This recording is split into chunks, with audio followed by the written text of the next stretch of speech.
हे all, good morning everyone. उम्मीद करता हूँ सभी स्वस्थ से मस्त से और बहुत ही बेहतरीन तरीके से अपनी तैयारी को जारी किए हुए हैं। तो मित्रों, आज का अपना जो सेशन है वो हिस्ट्री के top most previous year important 30 question पर आधारित है। आप सभी लोग को इन 30 प्रश्नों को as a quiz, as a test attempt करना है। ठीक है, इन 30 प्रश्नों में से आपके कितने प्रश्न स्वयं आपसे बन रहे हैं, कितने प्रश्नों को करने में आप खुद सक्षम है, वो आपको अपने आप को यहाँ पे चेक करना है। ठीक है, तो वीडियो के एंड में आप सभी लोग क्या करेंगे, कितने प्रश्न आप लोग से सही बने हैं कमेंट बॉक्स में कमेंट करके जरूर बताइएगा। मैं सभी के कमेंट चेक करने वाला हूं कि किसके कितने प्रश्न सही है। ठीक है, तो ज्यादा देर ना करते हुए सेशन को शुरुआत करते हैं अपने top most 30 previous year question की ओर बढ़ते हैं अपने पहले प्रश्न की ओर। पहला प्रश्न आप लोग की स्क्रीन पर, किस वर्ष पुर्तगालियों ने बीजापुर से गोवा पर कब्जा कर लिया? तो मित्रों, बात करते हैं सन 1510 की। सन 1510 में पुर्तगाली गवर्नर अल्बुकर्क ने गोवा पर कब्जा कर लिया था। तो अपना राइट आंसर क्या होने वाला है? 1510, यानी कि ऑप्शन नंबर भी आपका बिल्कुल सही जवाब होने वाला है। बढ़ते हैं क्वेश्चन नंबर सेकंड की ओर। भारत के स्वतंत्रता संग्राम के दौरान किसने प्रार्थना समाज की स्थापना की? तो मित्रों, बात करते हैं प्रार्थना समाज की। तो प्रार्थना समाज पूर्व सुधार आंदोलन के आधार पर बंबई में धार्मिक और सामाजिक सुधार के लिए एक आंदोलन था। ठीक है, प्रार्थना समाज की स्थापना सन 1867, सन याद रखिएगा, सन 1867 में केशव चंद्र सेन की सहायता से आत्माराम पांडुरंग ने की थी। ठीक है, तो इसकी स्थापना आत्माराम पांडुरंग ने केशव चंद्र सेन की सहायता से की थी। तो ऑप्शन नंबर ए आपका बिल्कुल सही जवाब होने वाला है। ठीक है, बढ़ जाते हैं क्वेश्चन नंबर 3 की ओर। क्वेश्चन नंबर 3 आप लोग की स्क्रीन पर, लोकमान्य बाल गंगाधर तिलक कहां से संबंधित थे? तो दोस्तों, बात करते हैं लोकमान्य बाल गंगाधर तिलक की, वह महाराष्ट्र राज्य से संबंधित थे। ठीक है, लोकमान्य बाल गंगाधर तिलक एक भारतीय शिक्षक, समाज सुधारक और वकील थे। ठीक है, और साथ में एक स्वतंत्रता सेनानी भी थे।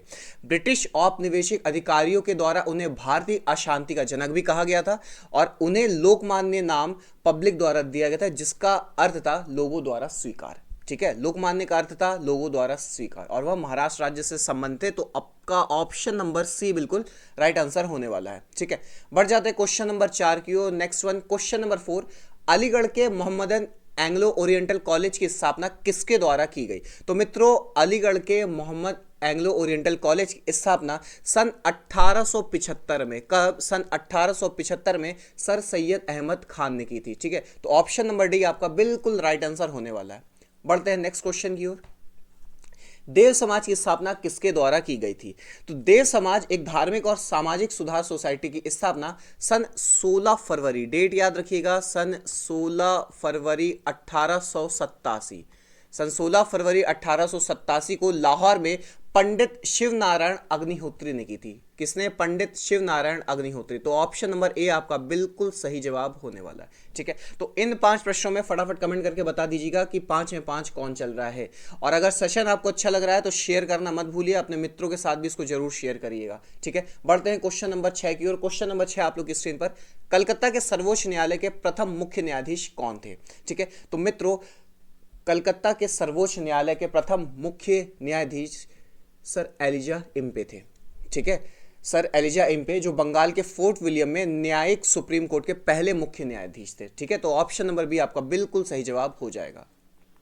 बढ़ते हैं क्वेश्चन नंबर 9 की ओर।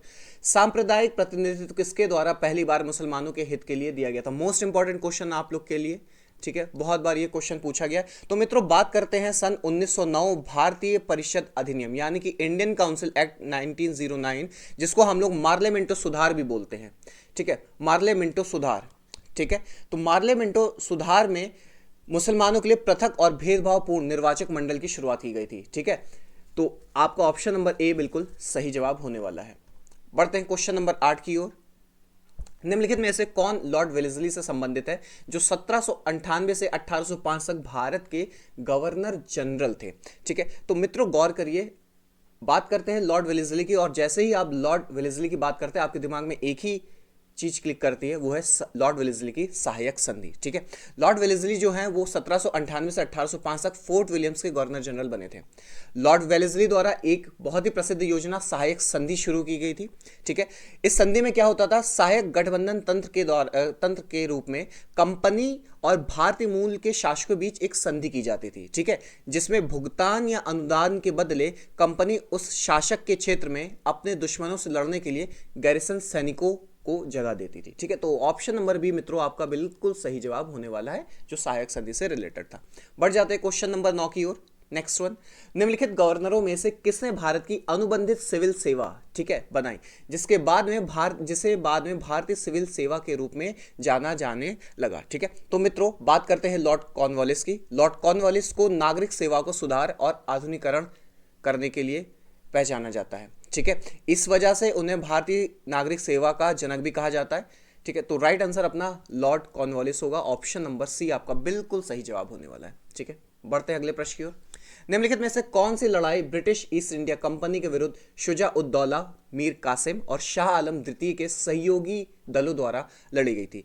तो मित्रों बात करते हैं बक्सर के प्रसिद्ध लड़ाई की, जो हुआ था 22 अक्टूबर सन 1764। ठीक है, 22 अक्टूबर सन 1764 बक्सर की लड़ाई में ब्रिटिश ईस्ट इंडिया कंपनी की नेतृत्व हेक्टर मुनरो ने किया और मीर कासिम, बंगाल के नवाब और अवध के नवाब और मुगल सम्राट शाह आलम द्वितीय की संयुक्त सेनाओं के बीच यहां युद्ध, बक्सर का युद्ध लड़ा गया था। ठीक है, यहां लड़ाई बंगाल के क्षेत्र बक्सर में लड़ी गई, जो कि एक छोटा किलाबंद शहर था। तो आपका राइट आंसर बक्सर की लड़ाई होने वाला है, यानी कि ऑप्शन नंबर ए।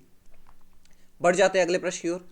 लखनऊ में 1857 के विद्रोह का नेतृत्व किसने किया था? तो मित्रों लखनऊ में 1857 के विद्रोह का नेतृत्व बेगम हजरत महल, ठीक है, बेगम हजरत महल, जो कि अवध के नवाब वाजिद अली शाह की पत्नी थी। किनकी? वाजिद अली शाह, नाम याद रखिएगा। ठीक है, वाजिद अली शाह की यह पत्नी थी। ठीक है, उन्होंने अपने 11 वर्षीय पुत्र बिरजिस कादर की ओर से शासन किया और लखनऊ में 1857 के विद्रोह का नेतृत्व किया था। ठीक है, 1857 के विद्रोह का नेतृत्व किया था बेगम हजरत महल ने। बढ़ जाते हैं क्वेश्चन नंबर 12 की ओर। नेक्स्ट वन, 1857 के विद्रोह का तात्कालिक कारण क्या था? तो मित्रों आप 1857 की क्रांति को जब पढ़ते हैं तो आप लोगों ने सुना है कि उस समय सेना में एनफील्ड राइफलों का परिचय किया गया था। ठीक है, एनफील्ड राइफल को जब लोड किया जाता था, जब लोड करने के लिए उसको हम लोग यूज करते थे, मतलब लोड किया जाता था, तब सिपाहियों को पाउडर निकालने के लिए खुले कॉटरिज को काटना पड़ता था और इन कारतूसों पर इस्तेमाल होने वाली ग्रीस को गौमांस और सुअर के मांस से बनाए जाने की अफवाह थी, जो सेना में हिंदुओं और मुसलमानों की नाराजगी का कारण बनी। ठीक है, तो इसका राइट आंसर ग्रीस कारतूस प्रकरण था, ऑप्शन नंबर सी बिल्कुल सही होगा। और कोई भी हिंदू और कोई भी मुसलमान व्यक्ति इस तरह के गौ मांस और सुअर के मांस से बनाए जाने वाले कार्ट्रिज को खोलने के लिए बिल्कुल अलाउ नहीं कर रहा था, तो जिस वजह से यहाँ क्रांति शुरू हुई थी। ठीक है, तो बढ़ जाते क्वेश्चन नंबर 12 की ओर। माफ कीजिएगा, क्वेश्चन नंबर 13। क्वेश्चन नंबर 13 आप लोग की स्क्रीन पर, भारत का वयोवृद्ध पुरुष किसे कहा जाता है? ठीक है, तो मित्रों दादा भाई नौरोजी को भारत के वयोवृद्ध पुरुष के रूप में माना जाता है। वे एक पारसी बौद्धिक शिक्षाविद और कपास व्यापारी और साथ में प्रारंभिक भारतीय राजनीतिक और सामाजिक नेता भी थे। तो ऑप्शन नंबर ए आपका बिल्कुल सही जवाब होने वाला है। ठीक है, बढ़ते हैं नेक्स्ट क्वेश्चन नंबर 14। भारतीय राष्ट्रीय कांग्रेस की स्थापना 1885 में किसके द्वारा की गई? ठीक है, तो भारतीय राष्ट्रीय कांग्रेस सन 1885 में स्थापित किया गया, जिसकी स्थापना एलन ऑक्टेवियम ह्यूम के द्वारा की गई थी। ठीक है, इसका पहला अधिवेशन 28 से 31 दिसंबर बॉम्बे में किया गया था। ठीक है, 28 से 31 दिसंबर बॉम्बे में किया गया था। ठीक है, और किसके द्वारा किया गया था? एलन ऑक्टेवियम ह्यूम के द्वारा। ठीक है, बढ़ जाते क्वेश्चन नंबर 15 की ओर। किस वर्ष भारतीय राष्ट्रीय कांग्रेस की स्थापना हुई? तो हाल ही में भी आपने इस क्वेश्चन को टैकल कर लिया है। तो भारतीय राष्ट्रीय कांग्रेस की स्थापना 1885 में हुई। ठीक है, नेक्स्ट वन, भारतीय राष्ट्रीय कांग्रेस के गठन के समय भारत के वायसराय कौन थे? तो भारतीय राष्ट्रीय कांग्रेस के गठन के समय भारत के वायसराय मित्रों लॉर्ड डफरिन थे। ठीक है, तो ऑप्शन नंबर डी आपका बिल्कुल सही होने वाला है। बढ़ जाते क्वेश्चन नंबर 17 की ओर। 1906 में कलकत्ता में कांग्रेस अधिवेशन की अध्यक्षता किसने की? तो 1906 में कांग्रेस में कलकत्ता अधिवेशन की अध्यक्षता दादा भाई नौरोजी ने की थी। ठीक है, 1906 के कलकत्ता सत्र में कांग्रेस ने स्वराज को भारतीय लोगों के लक्ष्य के रूप में अपनाया था। ठीक है, तो ऑप्शन नंबर डी आपका बिल्कुल सही जवाब होने वाला है। बढ़ते हैं नेक्स्ट अगले प्रश्न, क्वेश्चन नंबर 18। बंगाल का विभाजन कब हुआ? तो बंगाल के विभाजन को प्रभावी करने का निर्णय 7 जुलाई, डेट्स याद रखिएगा, 7 जुलाई 1905 को भारत के वायसराय लॉर्ड कर्जन ने लिया था। ठीक है, और विभाजन 16 अक्टूबर 1905 को हुआ था।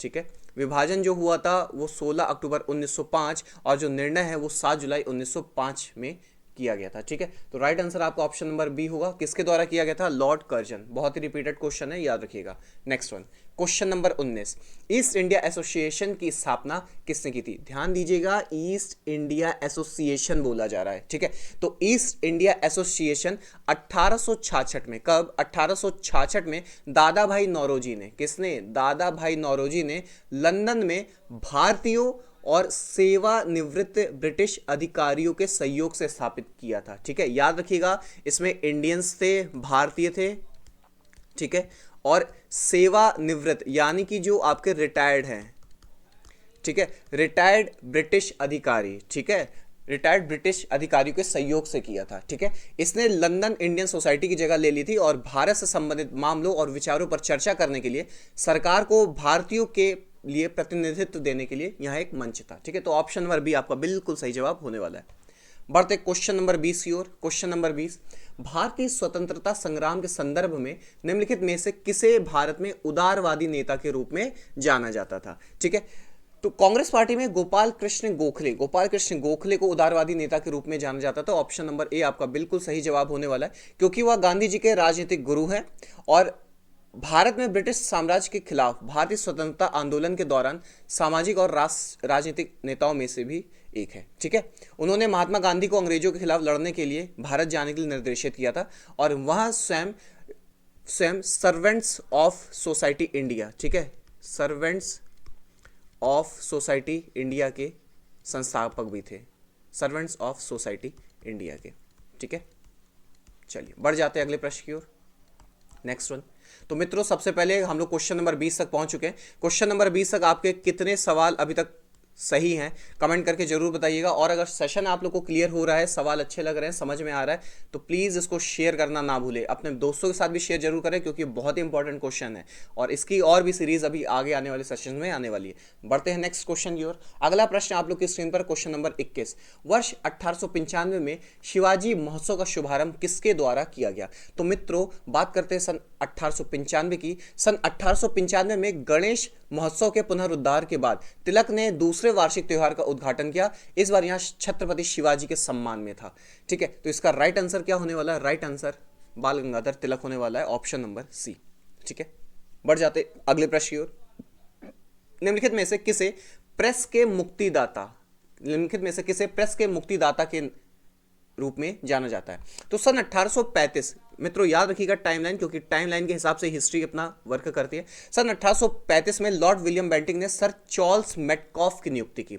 ठीक है, सर चार्ल्स मेटकॉफ की नियुक्ति की, जो परिषद के वरिष्ठ सदस्य थे, और लॉर्ड मेटकॉफ को भारतीय प्रेस के मुक्तिदाता के रूप में जाना जाता है। ठीक है, तो इसका राइट आंसर आपका ऑप्शन नंबर सी होगा। बढ़ जाते हैं क्वेश्चन नंबर 23 की ओर। क्वेश्चन नंबर 23, बाल गंगाधर तिलक को भारतीय अशांति का जनक यानी कि भारतीय अशांति का पिता किसने कहा था? तो बाल गंगाधर तिलक 1890 में कांग्रेस में शामिल हुए थे। ठीक है, 1890 में कांग्रेस में शामिल हो गए थे और उन्हें सर वैलेंटाइन शिरोल ने भारतीय अशांति का जनक कहा था। ठीक है, जिन्होंने सबसे पहले स्वराज की मांग की थी। तो राइट आंसर आपका ऑप्शन नंबर सी होने वाला है। वैलेंटाइन शिरोल ने बाल गंगाधर तिलक को भारतीय शांति का जनक यानी कि पिता कहा था। ठीक है, बढ़ जाते हैं अगले प्रश्न की ओर। क्वेश्चन नंबर 24, हमारा राष्ट्रगान पहली बार कब और कहां गाया गया था? तो मित्रों हमारा राष्ट्रगान जन गण मन पहली बार 27 दिसंबर 1911, ठीक है, 27 दिसंबर 1911 को भारतीय राष्ट्रीय कांग्रेस के कलकत्ता अधिवेशन में गाया गया था।